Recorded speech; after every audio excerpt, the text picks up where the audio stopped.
I think we're live now. Awesome. Okay. So, Carl, welcome back. So good to have you again. Yeah, So, good to before see you we get into guys. it, yeah. So, before we get into it, I actually want to give you a quick 20 seconds.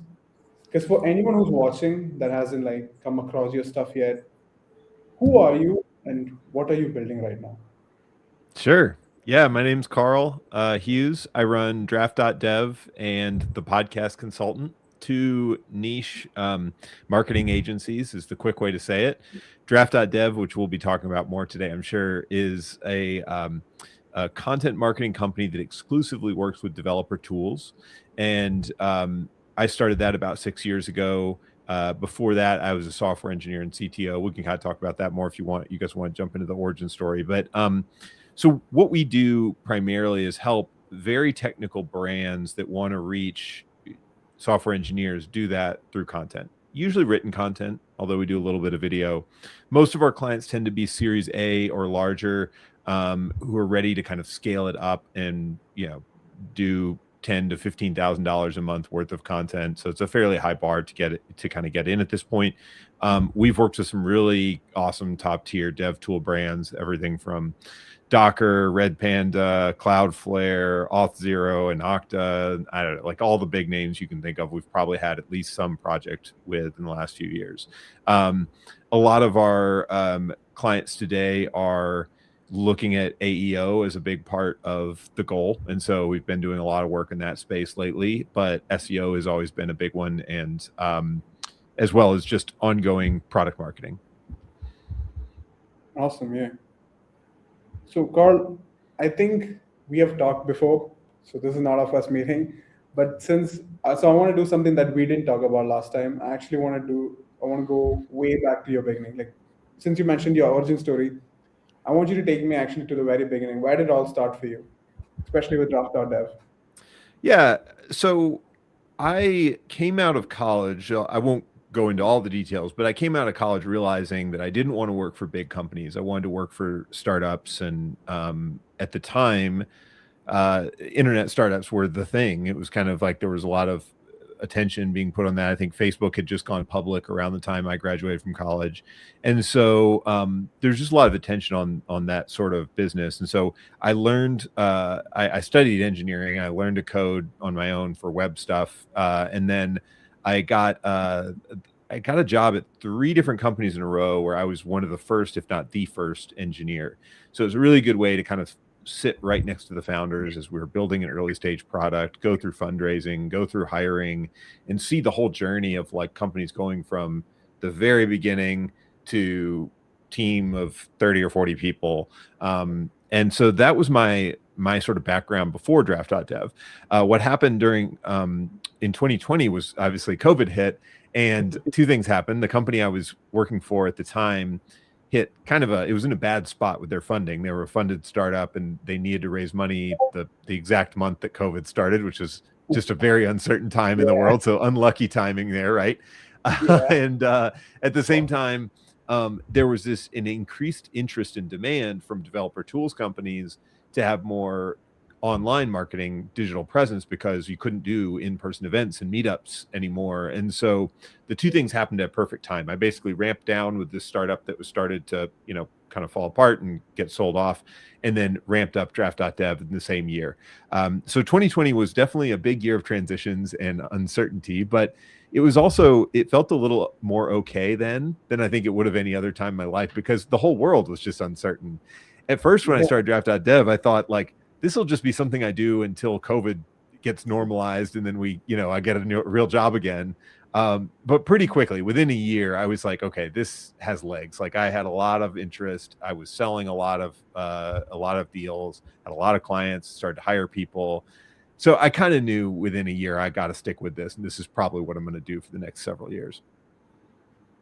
So, when was it exactly? Like, was it during when you got a lot of clients, or was it like after you did a few, or was it like at the end of the lockdown? When did you know that, oh, okay, this Yeah, time? it was definitely a bit of a gradual process, as you might imagine. So the first, I'll give you some numbers as I remember them today. The first 6 months was mostly just me writing freelance essentially for people. And by the end of 2020, the fall to December maybe of 2020, I had really started to get more customer interest, and I realized I need to start hiring people. So when I started Draft.dev, I kind of went into it with the mindset of let's run it like a real business. Let's not pretend it's just me freelancing. And so I committed to myself, I would always track my time, and I'd always spend half of my time on new business development. And once I filled up my bucket of 40 hours a week or whatever, where I did 20 hours a week on client services and 20 hours a week on new business development, it's time to hire people. It's either hire people or stop growing, but I had to keep spending that 20 hours a week on new business development. So I wasn't going to stop growing. So I did a few things. I raised prices because I had continued interest, kind of shuffled out some of the older clients that were just paying me a few $100s an article, started to get into the $1,000 to $1,500 an article range. And that gave me enough margin to hire real engineers to do the writing, hire editors to do the editing, to hire an account manager to manage the day-to-day and back and forth with clients. And I could just focus on sales and growth and business development. So that was kind of how that transition went. I highly recommend, I mean, this is just like a personal preference, but something that's always been helpful to me is time tracking. And it's not that I need to share that with anybody, or it's not billable hours to clients. I've never worked for billable hours. It's purely because if you as an entrepreneur don't know where your time goes, how do you know that you're doing the most effective, highest leverage tasks that you can be? You don't. You're just making it up. You feel busy all the time. That's a terrible way to be. So I think you need data around that, and you need to just build the habit of time tracking. Gotcha. Hey, as someone going from like software engineering, where your time is mostly like spent in building products, like how did the transition happen where you just like sort of stopped building products and started like writing documentation? Like, was it because you worked with early stage startups a lot? Yeah, like I've always liked to write. To me, writing software and writing prose is a very similar discipline in that you're taking these ideas and concepts out of your head and turning them into a physical medium or a digital medium that people can interact with. So I've had a personal blog for my whole life since college, 20 years or more. I have always I've always had a commitment to write at least once a month publicly on the internet, and often a lot more than that. So even when I was a software engineer, I was writing on the side. That was how it sort of started. I just like it. And I realize that's not normal, but there's there's a really interesting book by a guy named Scott Adams, who's the creator of Dilbert. It was a comic that, was popular in the 90s. But he has this concept of skill stacking. And I read that around the time I started Draft.dev, and it made me realize that it's not being the best in one particular skill set that gets you ahead. It's very rare to be the best at one particular skill set in the world, because there's just too many people in the world. Somebody's always better than you. But it's actually pretty common to build a set of complementary skills where you can be one of the best people in the world. So what I realized for myself was I'm actually really good at here's what I'll say. I'm decent at engineering, I'm decent at writing, and I'm decent at running a small business. Great. Those are 3 skills I can stack together in a unique way, and I can actually make a really good business out of it. And that's what Draft.dev was, and really still is, as much as I'm involved less, but it's still like centered around those 3 skills. Gotcha. Wait, hold on. Tej, just a side note, I don't think this is recording yet. So, did you forget to hit the record button, dude? No, that would be embarrassing right now. I wouldn't care. I'm not a fancy person. I'm hoping it is live right now, but I'm not sure if it's recording. Where do you find out? There's a recording tab. Oh yeah, there's a recording tab. It says recording hasn't started. Yeah, I saw that and I was like, that's strange. We can always, that was the practice run. We can always run it again. Yeah, that was practice run. We'll just go from that. It's good. It's good getting me warmed up. Thanks for that. It's like recording for me, so it's pretty weird. There's this tabs on the top. You can click on it. I don't know if I'm seeing the same thing here. I don't either. I've not used StreamYard, so I'm not an expert here. We Yeah, wanted some way to record screens without going to Google Meet, because Google Meet kind of compresses stuff. Yeah. I use Riverside, and we own a podcast production company. Most of our clients we use Riverside for. Some do use StreamYard. We use it less, so I don't know as much about it. Yeah, I think it's going. I think my technical guy just said not an issue on YouTube. I think Yeah, I think it's streaming. I just don't think it's recording. Yeah. Unless it records out on the other platform. Like if you're streaming it to YouTube and it's recording there, I don't know. Like, does Yeah, YouTube save your streams? I Yeah, think could you just come here for a second, Dev? Hold on. I'm calling in tech support, Carl. So, Carl, like, do you get a lot of time for yourself right now? Running two companies. I don't know how to answer that. It's funny you say that. It's less. Okay, so a couple things. It comes in waves. Okay. It's not running two companies is not every single week is a 80-hour a week job. At least not the way I do it. It is most of the time. I should be doing less than 20 hours a week of like hard, what I would call like work. And the rest of my time should be on large value additive things that only I can do. So what that means is on a good week, I should be spending less than 20 hours a week on any kind of internal team meetings, operational work, sales work, business development. That should be less of my time. And the other 20 hours a week, roughly, if I want to work 40-hour weeks, should be things like meetings with other entrepreneurs, things like this podcast recording. I'm the guy you wanted to do this, right? Because I started Draft.dev. So like clearly only I can do this. And the rest of the team is great. They could also do this, but they wouldn't have the same context. So it'd be different. So like doing this kind of thing, doing lunches with investors, or going to events where I'm going to meet potential like clients or meet actual clients in person. All that stuff I don't consider like day-to-day work, because none of it is a deliverable for anybody. It's not a tracked metric that I have to report on, but it absolutely builds the business. We're closing 2 acquisitions this month, and it's just because I do stuff like that. So that's the sort of thing that like I try to spend more of my time on that, because it's so unique to what I can do. Whereas the day-to-day stuff should always be done by other people, unless somebody is out or leaves, or I have to fire somebody or whatever, like those emergencies, I'm the backup. But that's the way I think about it. Because Like, did you sort of have that mindset like from day zero when you were like starting up? Yeah, I optimized one of the first KPIs when I said like I'm going to take Draft.dev seriously. The first KPIs I set forth was I want to be able to take a month off from this business, no email, no call, and it still runs. Sure, it may not be quite as good when Carl's not there, but like the ability to take a month off is very hard, and not many entrepreneurs are disciplined enough to do it.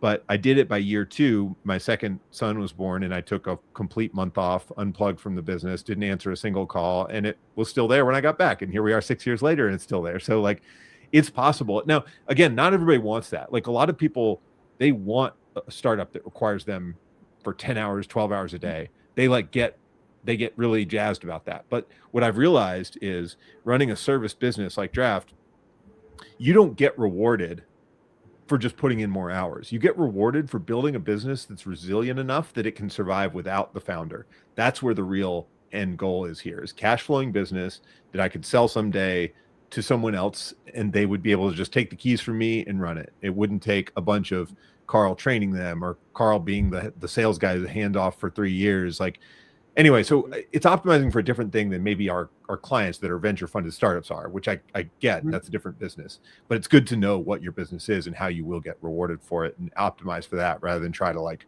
do a lot of work just because everybody else you see does. Gotcha. Like a really interesting argument I've heard against this from like a few of my friends who are startup founders was sort of like, hey, if I'm not gonna be in my business, like I'm the leverage of my business. Yeah. If I'm there, then like anyone can just vibe code my product. And again, this is people who are Yeah. building SaaS products, early stage SaaS products, which I've heard from.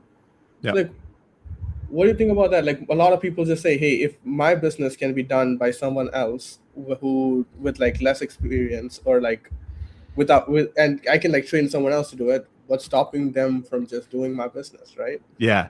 Well, it's funny because what you said is exactly what I say, which is I only want to be doing the things that only Karl can do. So think about it this way. What are the things that only I can do? It's not joining every client call. It's not making sure every client's deliverable is perfect. It's not making sure that every sale closes and we reach out to so many client or contacts every month or whatever.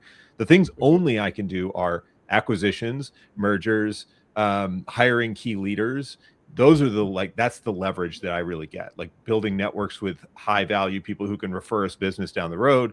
That's where the real leverage is. So I agree, fundamentally, you don't want to be so indispensable that the business would actually continue to grow and expand and get bigger and better without you necessarily, because as an entrepreneur, we do want to be able to lend our leverage, but your leverage needs to move up the value chain, and pretty quickly, in my opinion. Like, I think a lot of founders get stuck down at the level of like, oh, I'm really good at building products, so therefore I'm never going to hire anyone to build my product for me because I'm just so good at it. But like these days, product doesn't fucking matter. Market penetration matters. And if you think you're so good at product that you're going to get market penetration, you're just naive. You're living in the like 2010s when that was true. It's just not anymore. So getting above the noise and figuring out how you build leverage as a founder that gets you above the noise that's the most important part, in my opinion. I think you can just ignore all that other stuff and outsource it to people on your team, to hire people for it. That's all hireable. You can't hire the really truly high leverage tasks. For a founder, it could be raising money, could be big enterprise sales, it could be big partnerships, it could be hiring the best people. Those are the things you're not going to want to outsource. Those are where you need to spend your time and leverage, I think. Gotcha. From okay, actually, Tej, go ahead. I've been cutting you off all day. Yeah, that's fine.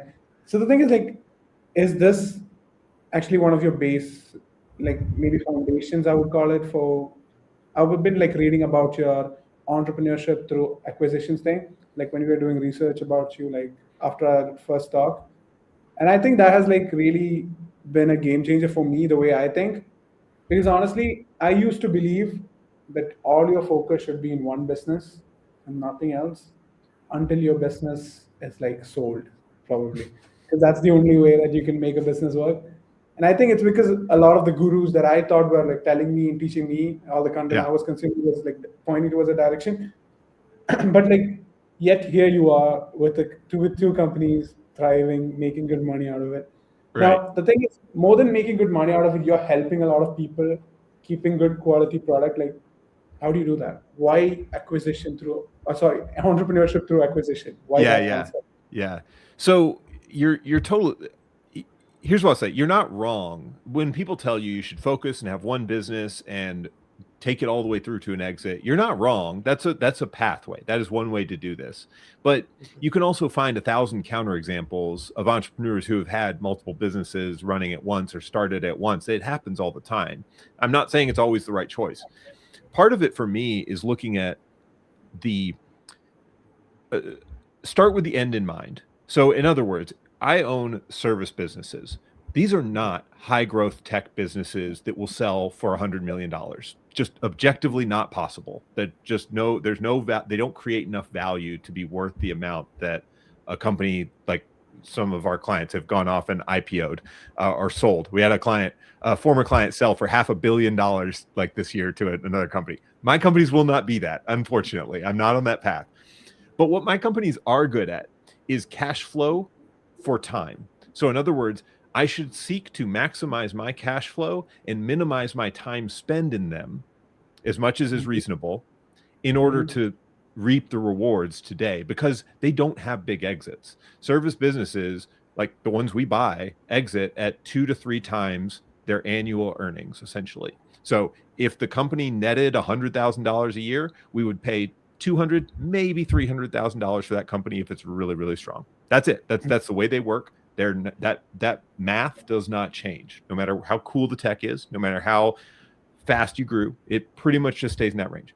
So when you know that, it becomes this game of how do I maximize cash flow for minimize my time? And how do I build a system that does that? Once you build a system that does that once, you say, well, I've got more time now. What do I do? Go build another system that does that. Because there's just like, that's how you continue to build like cash flow well for yourself, a really good business in this industry. It's not true for venture funded startups because they're looking at a big exit. That's totally different optimization set, different way to run the business. So this is where I say, start with the end in mind, know what the end state of your business is and know how you can optimize for it along the way. Don't pretend like Draft.dev is going to be some high growth tech company that exits for $1 billion. So I'm going to make no money and work for 80-hour weeks forever to get there. Like it's not going to happen. It's impossible. It's just not realistic. So I think you just like, again, start with the end in mind, and it makes it really easy to make these decisions.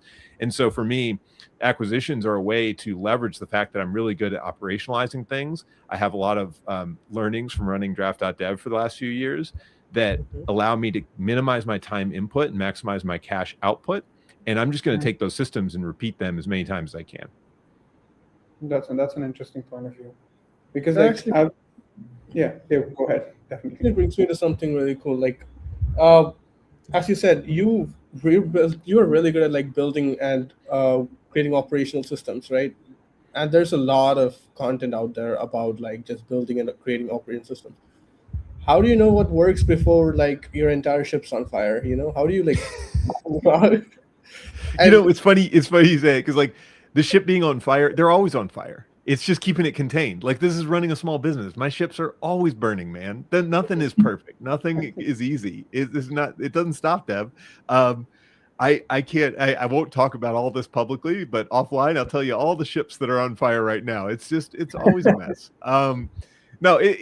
Here's you're totally right. What I've gotten good at, and I think if you want to grow a bunch of service businesses or really grow any business, what you have to get good at as an owner is prioritizing the problems. There are so many problems every day. And if you let them, your team will continually bring you those problems and say, Karl, please solve my problem. This client's angry. What do we do? This article we wrote sucks. What do we do? This system we had broke and the software doesn't work anymore. What do we do? Our prices are going up 10x. What do we do? And I tell them, no, I'm not going to solve that problem. Go figure it out. Go come up with a bunch of solutions, try something. And in 3 months, tell me what worked and what didn't. I don't really care to solve all those problems. The ships are always on fire. Now, there are some problems I will solve. We're out of money in the bank. That's a problem I got to solve, right? Like that's a really big problem. Or we're on a trajectory where we're going to be out of money in the bank in 3 months. That's a problem I got to solve.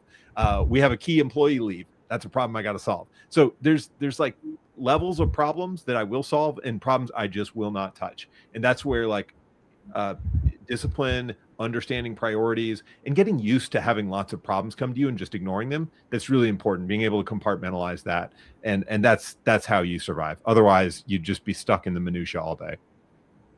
Got it. So like when you look at a company, so I just want to ask this really question because it's in the top of my head. So like you said, most companies are on fire all the time, ships on fire. So when you do acquisition of a company, how do you look at something on fire? Like, yes, I want to jump on that ship too. That's a good question. Yeah, it is. It's like, here's the way I think about it is I want to know what the fires are. If I look at a company and I'm trying to figure out if I want to buy it and I can't figure out what's wrong with it, that's a problem. Like I'm scared. That scares me. If I can tell what's wrong with it, that's okay, good. I know the fire's there. I know what I can do to either put it out and tamp it down or at least ignore it. I know I can ignore it. So I'll just give you a personal experience here. Like when we bought the podcast consultant 3 years ago, it had a lot of good things going for it. Very long lifetime value for clients. It had a team that was doing most of the day-to-day work. Great. Those are good things, important to see. Had good net margins and good gross margins, meaning it was making good cash flow. What it didn't have was any sort of sustained and repeatable marketing efforts. Everything that came in was just random referrals from the founder. That's a fire. That's a problem because that founder is going to leave in 3 months and I now have to build that pipeline back up. But my business partner and I are both really good at SEO and optimizing for showing up in now LLMs. And so we were like, let's just apply that. We'll just do that and we'll be good at it. And we'll get really good at like getting referrals from our existing clients. We'll just figure out ways to solicit them.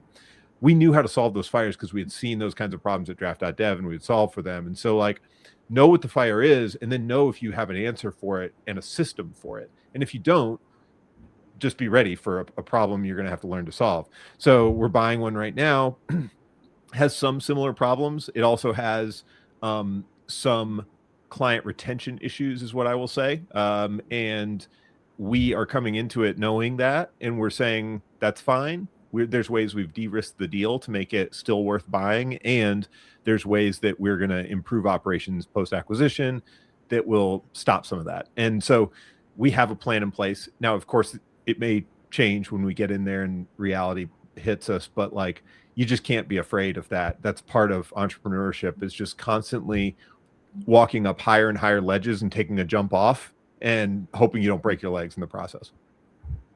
Absolutely.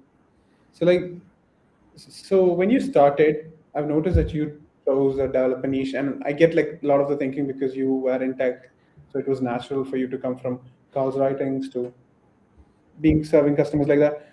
But like when you go into a different niche, you're going to a whole different audience and like a whole different mindsets, whole different prejudices and all that. So does it scare you, or do you think, because you got the fundamentals right, I can apply that? Or what is your thinking about that? Just it scared me the first time. Now what I realize, so we've looked at probably 50 to 100 small agencies in the last 3 years to buy. So we've looked at a ton of them. We've gotten to see their financials. We get to meet the founders. We get to see what they do well. We hear about who their clients are, what kinds of things they sell, what works, what doesn't. What I've realized is that a lot of people, like, nobody knows what they're doing. Nobody has all the answers. That's just true. That's true of me too. I don't have all the answers either, and that's okay. Everybody has different strengths as a business owner. And the key thing is learning, how do you maximize the leverage I have from my strengths and not worry about fixing the problems I have. So in other words, when we bought the podcast consultant, it was mostly financial advisors were our clients. I had nobody in my network who was a financial advisor. I knew nobody in the finance space. I've never worked in finance. It's not something I'd like spend any time thinking about.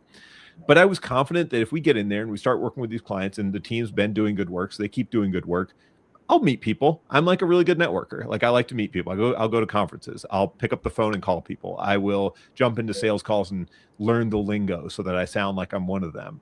And now it's easy. Like 3 years in, like, yeah, I can do that all day. I can fit in a finance conference, no problem.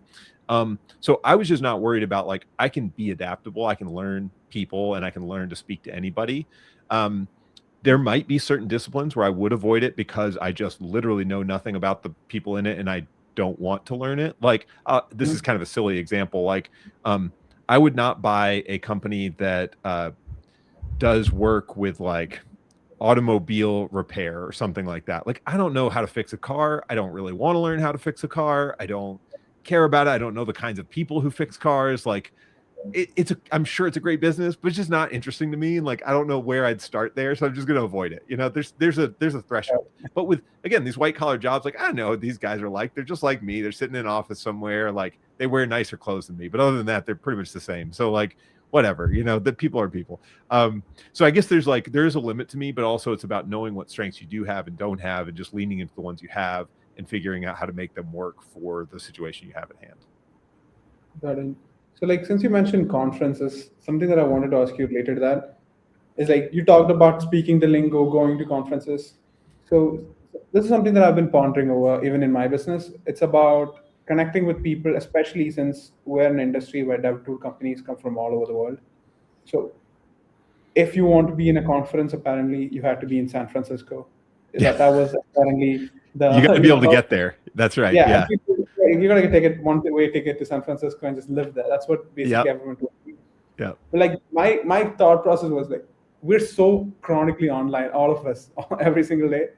Isn't it possible to build a business without hitting up these conferences? Or is it just like not possible at all? No, it's possible. I mean, look, first of all, anything is possible. But second of all, you're just going to need to take a different approach. And it may put limits on your ability to do certain things. So I'll give some examples from the early days at draft.dev. Early days at draft.dev, there were a lot of people that started content businesses like draft.dev all over the world because COVID was there and you could start these up from anywhere. Yeah. Most of them are gone. And it's not because they did bad work. It's not because the founders were not good at running a business or anything like that. It's purely because we have access. We've built access to this market through our inbound marketing that we have. So we get inbound, requests every single week from people that want to work with draft.dev. We show up at conferences and shake hands with people, get to know people, and build our networks all the time. And we're leveraging those relationships and the relationships we have with clients to then build trust with the next range of clients all the time. And so we built this momentum in this machine and flywheel that wouldn't have been possible for somebody living in Nigeria or something, let's say. It's just, you're not going to have access to the same tech conferences. You can't go shake hands with people. They would have to have built that business in a different way. I don't know what the answer is, what they would have built, but it would be different. So I think like understanding there's a lot of people talk about product market fit. It's the more true model is product market founder fit. You as a founder have certain limitations that you cannot change because of where you live, because of who you are, your skills you have, the people you know. All these things are just like, they're factors in your life. And there may be some product market fit you will never be able to fit into because of who you are as a founder. That's fine. Like, just live with that. Go move on and do something that actually does have product market founder fit. Like, don't try to force yourself into something you're not going to ever be able to do. Like, if I had to do a job where the whole thing was contingent on me, like teaching kids, kindergartners all day, I would never do it. It's not good founder fit. Like it's sure it might, even if I could make $1 million a year on it, I would never do it. It's just not a good fit. I don't want to. I have a kindergartner. He's great. I want to spend a few hours a day with him, not all day with 30 of them. Like it's totally different. So you just know yourself and know what you have access to and what you're good at. I think I talked about this in my blog several times. Like, what's your unfair advantage? And then how do I maximize that? Because you have some unfair advantage and it's different from mine. So you're going to have to build your business differently because you have different advantages than I do. Got it. So it's interesting that you talk about unfair advantage because that is something that like I have thought about when I got out of college, fresh out, CS degree in hand, thought about doing marketing business instead. But like, what was your unfair advantage like when you look back now in your career that you had that like changed the game for you? Because like you said, a lot of companies like draft.dev popped up, and you said you've been able to shake hands, go to conferences. But like going from Carl's writings to draft.dev, valued over millions right now, how did you do that? What unfair advantage in retrospect helped you get there? So there was both my technical experience helped. I was actually like leading engineering teams, not just a junior engineer. So that helped a lot with like winning credibility and being able to talk the talk very quickly. I had the ability to write myself in the early days, which was helpful just to get off the ground and have like a, if I had to fix an article that got screwed up by a writer, I'd fix it myself. I'm good at that. Like I'm fine with that. So those were helpful. And the other thing that was really helpful was my network. I had spent the last 5 years before starting draft.dev writing about different tech topics and going to conferences and speaking about them. So I had met a ton of people in developer relations.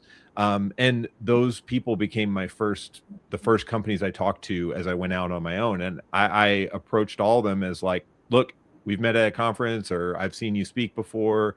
I'm starting something up. Would just love to talk to you about it and hear what you think and what kinds of ideas you throw at me, or if this is a problem you guys already have or solved or whatever. And it was super easy to get those first probably 50 sales calls, or at least just introductory calls, because I already knew people. So those were my unfair advantages. And that's why draft.dev was such an easy business to like kind of slide into, because I had all these things in my personal experience that just lend right to it. Plus I had tailwinds from the market demand just increasing all of a sudden because of COVID. So that was just like luck of timing plus skills. I think a lot of founders I see try to take on businesses just because they see opportunity and not because it's something they actually have much advantage at. And that's very hard. Like, again, maybe you can pull that off, but very hard. Like, I think it makes a huge difference when you have an unfair advantage. Again, if I had been a lawyer before this, I would have started Karl's legal marketing content company or whatever, right? It was the same idea, because I would have had the unfair advantage in law instead of software engineering. So it was not because I just saw this opportunity and thought it was so great. It was like I just kind of had all the right pieces, so just go do it. And that's true. That's not just true in my story. I hear that in a lot of entrepreneurs that get really successful in their early days. It's often that they had some unfair advantage that caused them to win those first 10, 20, 100 clients and let them then build a platform they could do bigger and bigger things off of. Got it. Cool. Carl, this is actually coming back to one of the things where I was talking about how do you figure out the right way to solve a problem before before it's too late. So something that I've dealt with personally is like in a past life, I used to work in SEO and GEO, where we used to like just get things showing up on ChatGPT. We were moderately good, but one of the problems that we had was how would we be running 500 experiments at the same time, seeing what works, especially in an environment where things were changing every week, right? So, since I mean, you seem to be someone who has experience in that sort of field, I just wanted to get like your 2 cents on it. Yeah. I don't. Why do you need to run 500 experiments? What does that tell you that 5 experiences doesn't tell you? So, basically, what we were trying to figure out was, well, we knew something was changing in the market. We knew we needed to move fast, and we also knew that uh, we were pretty good at content, but we had no idea how this new system worked. We knew how LLMs worked, of course, but we didn't know how this worked. So it was a whole lot of, hey, let's just throw stuff at a wall and see what sticks. Yeah. Right. Yeah. I mean, that's what everybody's doing in GEO. Yeah. Like, come on, like nobody has the freaking answer. Google's changing it every week, and they're about to make all their search results based on AI results. And like, we don't know what that means. We don't know what that's going to do to SEO. Nobody knows. Don't like anybody who tells you they know is full of shit. So like, don't worry about it. But like, I think you're doing the right thing, which is you're just trying to learn just along with all of us. It's the same thing we're doing. We're trying to learn along with all our clients, and we're listening to them and talking to them about what they're doing. We're doing experiments ourselves. We're also like running the best practice that we know of today on all their sites and seeing what happens. Like, it's the same stuff you guys are doing. Like, nobody knows. This is one of those. So this moment that we're in 2026 of like, let's just focus in on the AEO, GEO area, is a huge phase shift in what online marketing will be. Because not only is there this new directive that we need to show up in LLMs, now there's the ability to generate and distribute content much more widely and faster and more cheaply than you've ever been able to. And now the challenge is going to be for the LLMs, how do we actually get the right content in front of people? And that's going to keep changing as more and more content goes out there, how they filter it, how they figure out which content is true or accurate or best fit. We don't know the answer to what that's going to look like in 5 years. So just like when SEO was just coming out of like its infancy and becoming an industry, we're now in this new industry. And again, there's a lot of similarities. I'm not saying it's a complete different world, but like there's going to be some big fundamental differences as it matures. And so it's a great opportunity for anybody who's new to just jump in there, because the old companies don't know it. The new companies don't know it. Nobody freaking knows it. So just jump in there and start learning, and like you'll figure something out. So the same with the people who are like the AI experts right now. Like, come on, like if you're an LLM expert, but you've just been like using ChatGPT for 2 years, like you're not an expert. Nobody's an expert. Like you're just it's branding. I get it. Like I don't think they're not lying necessarily, but like nobody is a 10 years of experience expert in prompt engineering. Okay. So just get over yourself. Like, anyway, that's my little rant, but that means it's an opportunity. It's an opportunity for entrepreneurs who want to jump in and just try things. This is like the fun thing about working in any industry that has a lot of change, is like when there are these big shifts and changes, we all start back at zero. All the big established companies and brands, doesn't matter. We're just all starting back at zero, trying to figure out what the new normal is. So jump in there and you've got a great shot to make it. It just, timing is right. The one concern I had with that was I have a sales co-founder, really nice guy, but I had a conversation with him about, hey, I mean, if we're not the experts at doing something, how do I go to someone that, like, they trust me to do a service and tell them, hey, I have no idea what I'm doing, but hopefully things will get there. It's not a really good way to sell stuff, especially if there's trust on the line. Yeah, yeah, yeah, yeah. I mean, look, like every entrepreneur fakes it till they make it. Okay, like there's no way you can tell your first client, I've done this 100 times, because you haven't. You're their first client. Like, you get over it. Like, that's so. With the way, here's the way I approached it in the early days of Draft.dev, and I still, when we're doing something new, we would still approach it a similar way. We would tell a client, like, we'd be upfront with them. Look, we've not done this before. We've seen some data that tells us this might be interesting. Here's what we've learned from that. We want to run a pilot with you. We'll do that for a very limited amount of money and time, just to see if we actually can prove this is viable. And then we'll go off the races, and once we've done it once or twice, we then can sell it over and over again. So there's kind of these like phases to how you position your offer. With some offers, you don't have to have much of a phase because they already know it works. They just want you to help them do it. So in some cases, clients might be coming to you saying, look, you don't need to tell us how AEO works. We're just going to like feed you a bunch of ideas because we've already done the research. Just go do it. Now you get to go watch and see what happens. And now you learn by like osmosis because they're telling you what to do. So that's a good way to learn. The other way is you say, well, look, take a chance on me. I'm going to offer it for you cheaply, or you're my friend or somebody in my network, and I'll just get my first sale that way, and then we'll prove it works, and then we'll go sell it again and again. I mean, we early on with Draft.dev, we were almost always, I was selling things I didn't 100% know would work, or that like I didn't know I could staff for, or I didn't know I could find an expert in. I remember, I'll give you an example. I remember saying yes to this company that wanted us to do sales, like content about Salesforce software engineering and using Salesforce's like internal dev tool. I don't even remember what it's called, but it's like this very specific niche product. I had no idea how we were going to get somebody to do that. I couldn't do it myself. It required this complicated Java like environment and runtime that I like didn't have set up, and there was no way I was going to get access to. You had to have Salesforce access with the sandbox environment. So I just got on LinkedIn and messaged every Salesforce consultant and dev that I could find. And I eventually found somebody who was terrible at writing, but he did enough of it that I could like fill in the gaps with my own like cursory knowledge of the documentation. And we made it work. And it was not good, but it worked. And the client ended up being happy with it because it was a very specific one-off project they wanted anyway. So like there's a way, if you just get in there and get your feet dirty, that you'll figure out things. Like you just can't be afraid of like having it perfect just to make your first sale.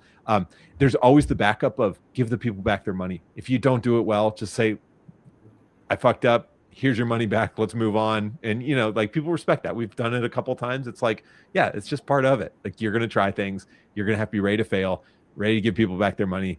That's entrepreneurship. I don't know what else to tell you. It's messy. Yeah, it's messy. This is how all businesses are started. Look, I was the first employee at 2 Stars. They were the exact same way. They had millions of dollars in funding. They were the exact same way. They had no idea like what they could actually do, but they had to sell something and prove something. So you got to start somewhere. Like just get some inputs and outputs going, and then you'll figure out how to get better at it. So true. Like, even though like I actually came from like an influencer marketing thing gig into like the dev tool thing. So we got in through dev tools because, like I said, warm contacts again. So coming in, it was like a totally different ball game, because everything went from, oh yeah, I need 1 million views to no, I actually need sales now. I need $1 million now. So like 1 million views is so much more easy on the head than $1 million. So yeah. Again, I'm just emphasizing the point. It's messy. I'm just figuring it out. I've figured out a lot of it, but like again, over and over. Dude, so like talking about this is a hard industry. Draft.dev is a hard business to run compared to our other one. To be honest with you guys, like it's interesting. Like developer tools and just technology in general, it changes very quickly. They're very trendy. They like to jump on the latest thing and then ignore everything else. So there's a lot of change. The personnel changes all the time. So you may start with a company, and then this happens every 3 months. Our contact gets fired with no warning. A month in, we have no contact. We have no idea who's in charge of this project, and we're now just like a zombie vendor doing work with nobody to report to. It happens 3 times a year at least. So like this is a very hard industry, and I don't necessarily like. There's some advantages we have, all three of us in this room, because we've all got this like technical understanding and background that make us attracted to it and good at it, which is great. There's also a lot of money in this industry because there's venture capital that goes into it and a lot of big exits and things. So that's great. But it is a hard industry to run a service business in. I'll just tell you that, like from our experience, we've had many up years where we were making tons of money and it was great, and several down years where we were not making much money and it was really tough. So like that's normal. I've just come to accept that is this business. There's no way around that with draft.dev. Some industries don't have that same level of frothiness, but this one does. Talking about that, I want talking about industry, something that has totally changed, I think almost all industries, especially our industry content, is AI, Yeah. artificial intelligence, GPTs. So especially being very content focused, I think the very first thing that people figured out that they could do with AI, the general public, is, oh, I can make my own content. I can make my own very polished content very fast. Yeah. So did that disrupt draft.dev in its initial when AI came into the picture? And how did you deal with it if it did? Yeah. I mean, so it's hard to, I would say over the last 2 years, as AI has been a bigger part of content production processes, both for us and clients, the expectation around content is that it should be done faster with less money than it has been done in the past. Now, the degree of that varies a lot. Some people are still paying or willing to pay $2,000 for a single blog post. That does exist, but it's becoming an outlier, not the norm. And so the expectation around how much content can you actually create, and how good is it and consistent is it, and how quickly can you get it to us, has gotten a lot harder to match, or you have to stay up with what the tools can do for you in order to match the expectations there. So that's how we've evolved the business, is we've gone from 2 years ago, only humans were involved in the creation of content. We were scanning stuff for AI, AI signs, and we were letting go of writers because they used AI too much and things like that, to now we have to use it because everybody does. And the expectation is that we're going to use it because that allows us to produce things in a week that used to take 6 weeks. And there's no way that anybody wants to wait on those marketing cycles anymore. So the industry is changing in that direction. Now, what's interesting to me, I don't know where I land on this yet. I'd be curious if you guys have a thought. Where does this go in 5 years when the models are so good that they don't even need a human in the loop, and you can let's just pretend like you can produce literally infinite written content for $0?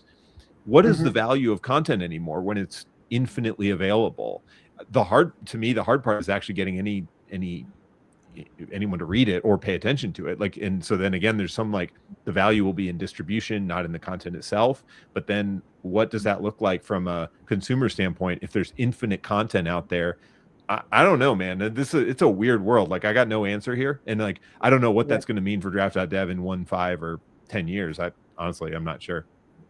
Dude, I had a 2-day conversation about this exact topic, but rather about content, it was about, hey, if anyone can sort of make their own solutions as fast as possible, then what the heck are we going to be doing? Right? That's right. Yeah. And then, it's a good question. Yeah. Same with software. If you can build all your own custom software for basically free instantly, what are we doing? Yeah. I don't know. I think I got yeah, go ahead, dude. I think all of us are a little bit too sober to have that conversation right now. Yeah. Right. Yeah. This is the late night. I'm a little stoned conversation. No, I do think it's an interesting question to ask yourself, because not that you have to have the answer, because the truth is the adoption curve for even AI in its current iteration is a lot further behind what we think it is. We perceive that if you're not on the bleeding edge of the latest models and agentic workflows, you've already lost. But that's not true. The bulk of people in the world are not using agentic workflows to automate their daily lives. That's just not true. I know the tech bros, I know we all are, I know the tech guys are, whatever.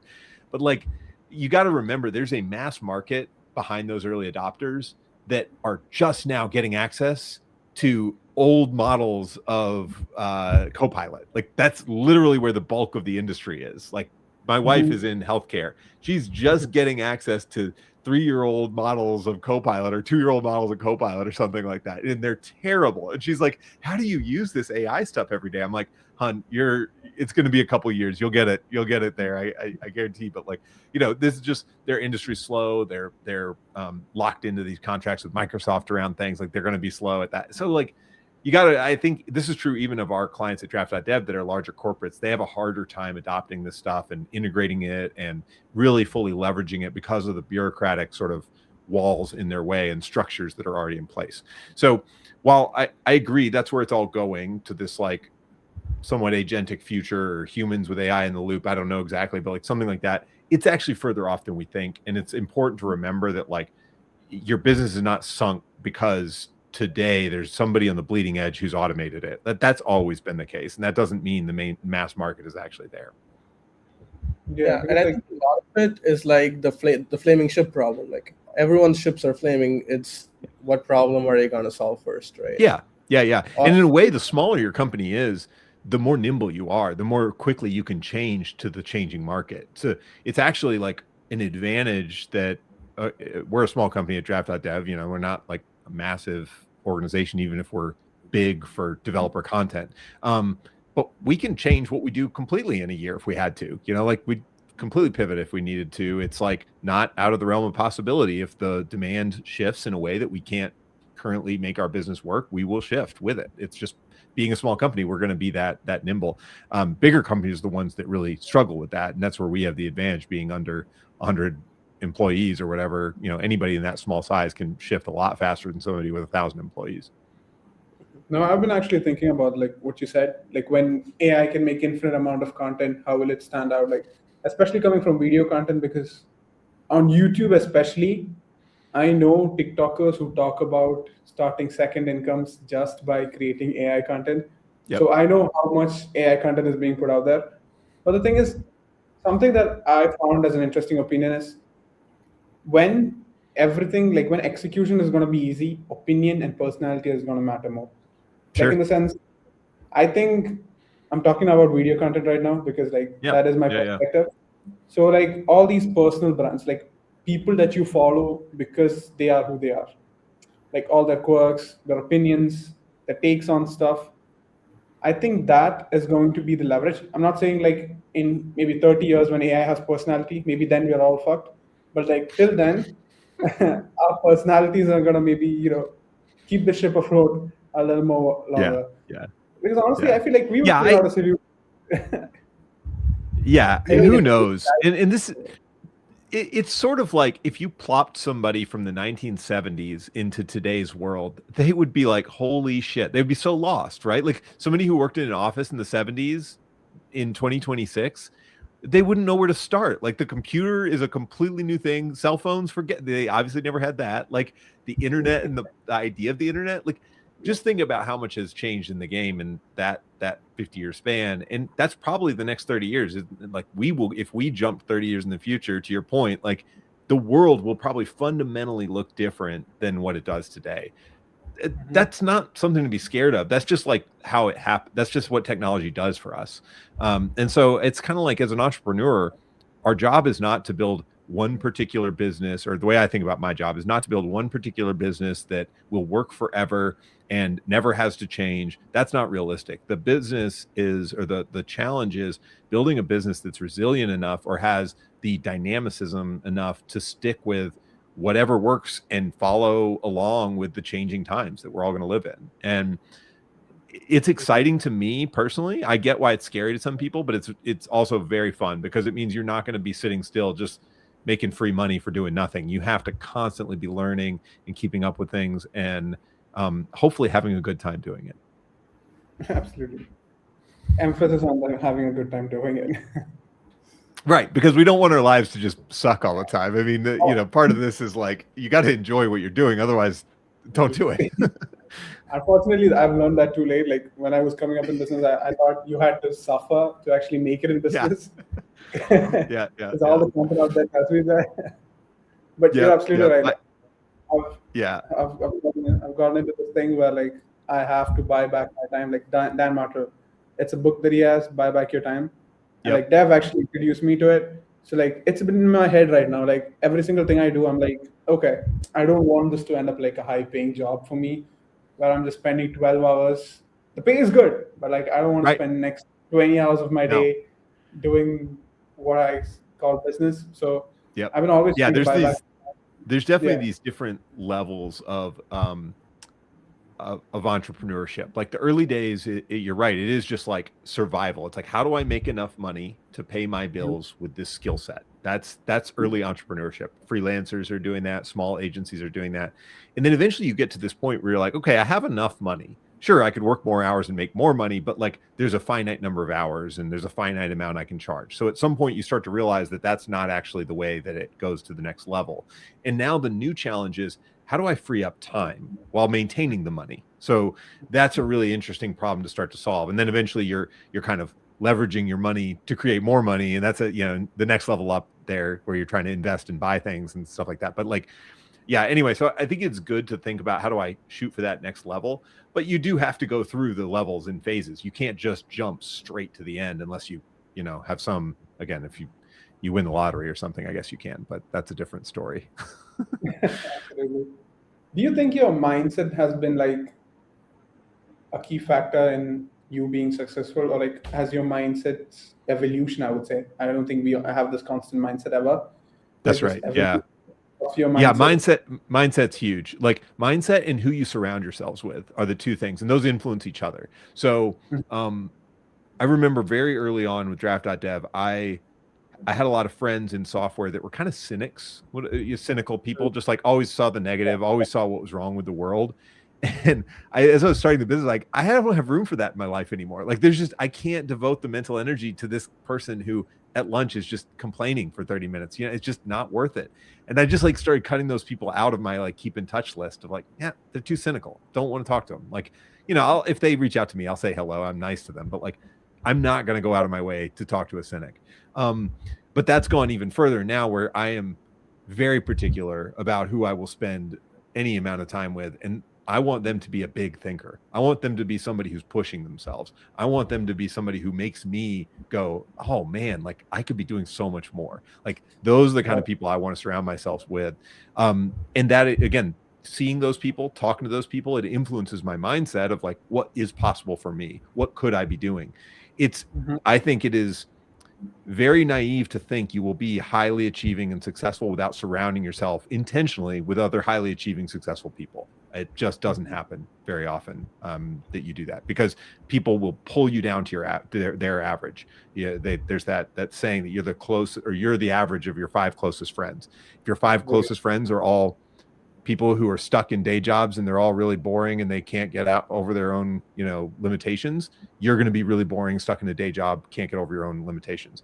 If you want to go do big things, find out how you get in a room with 10 other entrepreneurs on a monthly basis. I don't know what that looks like for you, but like, and then when that room gets too easy and you're like, these people are all doing small stuff, go find a bigger room, go find the next room with 10 people who you go, I don't belong here. Like, I'm scared to be in this room and talk about it. Like, that's super helpful for me personally, is just constantly looking for that next big room to be in where I feel like an imposter, and I just force myself in there and then go learn how to be them. Totally. So I think, being an entrepreneur, something that has happened to me recently, like mindset wise, is it's opened me up to a lot of possibilities, like from going from, oh, okay, this is the way, to, this might be the way. We could try this out. Let's see, come back here in like a month or two and see if it worked out. That mindset shift. So something that also happened is I used to be very dismissive about things like, oh, okay, manifestation. Like, I'm going to be thinking about. Yes. So what's your take on that? What do you believe in manifestation? Do you believe in making things come true? Yeah, I like the way Tony Robbins puts it. He has this cycle. I'll summarize it my way. It's called like belief, action, results. So Yes. you will never take the big actions that you need to succeed if you don't believe that taking those actions will be possibly the way that you lead to the results you want. So again, let's say our result we want is, I want to build $100 million business. If you don't actually like think there are actions you could take to get you to building $100 million business, you're not going to take any actions. You're never going to do anything. Like you're stuck in this like dreamland where here's the result, but I'm not willing to take any of the actions or believe that it's even possible for me. That's the trap most people get caught in. So of course, like you can't just say, I want to imagine myself with $100 million business and you get it instantly. You know, we all know that, but like you do have to believe it's possible, and you have to be able to train your mind to say, oh, I've actually met, what's great about the reason I keep going back to the network and like surrounding yourself with people is the moment you start to meet entrepreneurs who have built that $100 million business, you realize they're not that different from you. They're not smarter. They're not better. They didn't necessarily work harder. They just figured, they unlocked the mindset shifts and stayed committed to it, and then built the belief, action, result cycle that worked to get them there. They didn't get there overnight in almost any case. They didn't get there on their first try. They didn't get there because, you know, it happened linearly, like they added $1 million in revenue every year for 100 years. Like that's never the way it works. It's this compounding, just exponential rise that happens because you stay in the game and you keep learning and up leveling your risk tolerance and your ability to sell and do bigger things. So anyway, all that to say, I do believe in some version of manifestation, but I think it kind of comes back to your question of mindset and surrounding yourself with people that open you up to the possibilities that are bigger than you had in your previous version of yourself. Got it. Yeah, I think, yeah. I just had a question. Like, from in your experience, like I see a lot of like founders, especially like new founders who just started their startups. They have an idea. They think it's a really cool idea. They build a product. They spend like months building a product. They go for funding. Sometimes they even get funding, and then they decide that's not what they want to do, and then they completely pivot into something else. Hell, I've heard like there was like this Twitter post where like a shoe company recently just like switched off like AI training. So like in a world where it's like everything is uncertain and pivoting is like so easy, like do you think there's like a time to pivot, or do you think like pivoting is just like if you don't have to pivot, you just have to stick to it and sticking to it? Because I've heard both sides. And Yeah. I've seen like really successful people who've pivoted their business and then got like super successful. And Yeah. I've also seen like the other way around where like they should have pivoted and they didn't, and then they got Right. Yeah, like, man. You're asking it's a good but impossible question. I think here's how I make that decision. I'm going through a big transition. I can't talk about all of it yet, but I'm going through a big transition through a few things in it's a whole like, or it's kind of a big pivot. I'll just leave it at that for now. Kind of going through a big pivot right now among all of our businesses. And there's no way to know what the right answer is. That's impossible. You can't know what this path would get me, what this path would get me. You can struggle for months thinking about all the different alternatives. And if we do this, then we do this, and this happens, then this will happen. Like you can't fucking know. There's no way. So in my experience, the way I make those decisions is I set a time box around data collection, and that can look like as short as a week. It can be as long as a month, or whatever is needed, depending on the size of the situation. And then at the end of that, I say, I'm going to pick a path, and that's the way we're going to go for the next 6 months or 12 months or 3 months, whatever commitment period I'm willing to make. And that's it. There's no like looking back. There's no waffling. Like it's more important to pick a lane and go than it is to get perfect information in entrepreneurship, because you just can't get perfect information. So I think for me, it's just about like setting a time box on how much time I'll spend thinking about this and weighing data and collecting it. Set a locked in time that I will make that commitment and will go forward on it. And then just following through on that and seeing where we're at in 3 or 6 months or whatever our time box is. Because at the end of the day, like I don't have I think a lot of entrepreneurs operate from a place of fear first. They think, oh, what if this pivot destroys my business and I go back to zero, or I have to start all the way over? But I don't think of it that way, because if I lost both the businesses today and you told me, Carl, you've got to start over, I'd have $1 million business in less than a year, no doubt. I already have the network, I have the mindset, I understand the fundamentals. Like, I don't know what that business would be. That's a TBD, but like, I have no doubt in my mind that would be an achievable thing that I would figure out within a year. Like, it would just, if that's what I want, that would happen. So like, to me, that's what you never lose, even if you fail and you screw up the pivot, is like you never lose the mindset shift you have. You never lose the skills you had, the network you have.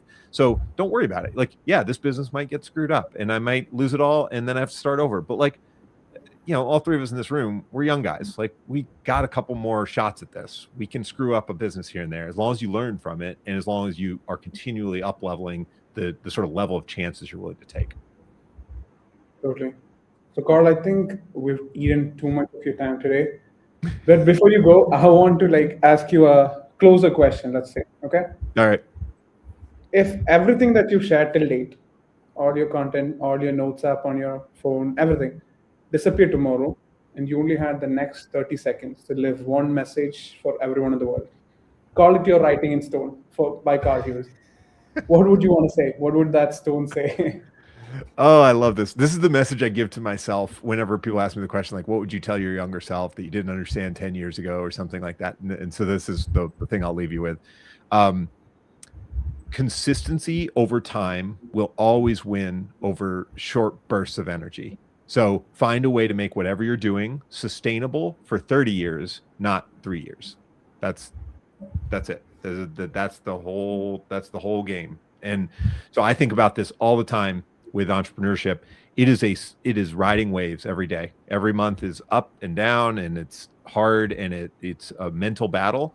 My goal is not to make the waves go away. My goal is to get really good at riding the waves, because I got 30 years of this ahead of me. Like, it's all about building a sustainable practice for myself to do that. And that's where the real, like, both achievement of goals and wealth happens, is in the pursuit of a 30-year thing. And not in like, oh, if I just work hard for 3 years, I can retire on a beach. Like, that's not going to happen. Not the way it works. Absolutely. The call has been amazing. Thank you for like giving us a piece of your time. We know you're super busy with your acquisitions and all. So it's a pleasure, guys. Thanks for having me. I appreciate it. Yes, and I'm going to be like calling you again for that not so sober talks about burning ships. We should definitely have that soon. We should definitely, yeah.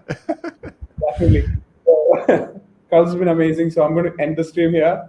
So thank you all for watching, and Carl's been super great having you on.